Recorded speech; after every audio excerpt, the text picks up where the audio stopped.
I'm Brent Barnett on Brownfield. Hail-damaged crops was the main focus of an Iowa State University Extension and Outreach meeting near Pella, Iowa this week.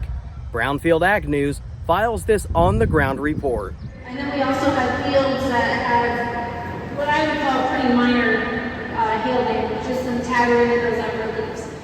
ISU agronomist Rebecca Vittetoe tells Brownfield a recent hail event impacted many central and southern Iowa growers, and crop damage has been variable. On the corn side, some of what we were seeing, was 50-60% defoliation on those plants, and then also seeing some stalk bruising, some higher up, some lower on those plants, as well as some bruising on the ears. And with the ears, one of the things we encourage folks to keep an eye on is when we see that bruising, it could potentially lead to more ear rots later in the season.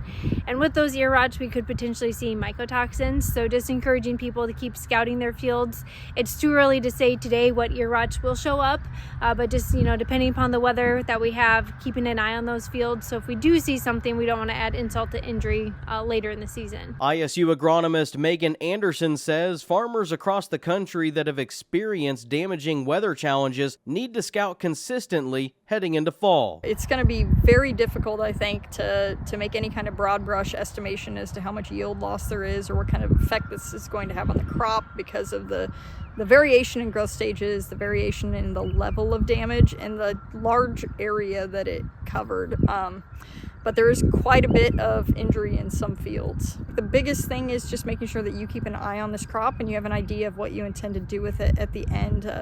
If there's damage to ears and pods on our corn and our soybeans, we don't likely want to store that grain for a long time, and so we want to know how to handle that in advance of harvest, and especially if there's a risk of our stalk injury from some of those hailstones actually causing bruising on the stalks. We want to make sure that we get out kind of in that early to mid-September time frame so we can get a good idea of what our crop looks like in advance of harvest so that we can make those plans. Vittetoe says a grower's first priority is to contact their crop insurance agent. They're going to have the ultimate say, and usually they're going to wait 10 to 14 days at least before they come out to that field to assess the damage, but then also kind of be aware, scout your own fields to kind of know what are you seeing in your fields, ask them what they're seeing, not just the defoliation but that bruising on the stems or the stalks, also looking at the ears as well. And Anderson says silage harvest is a potential option for hail damaged corn.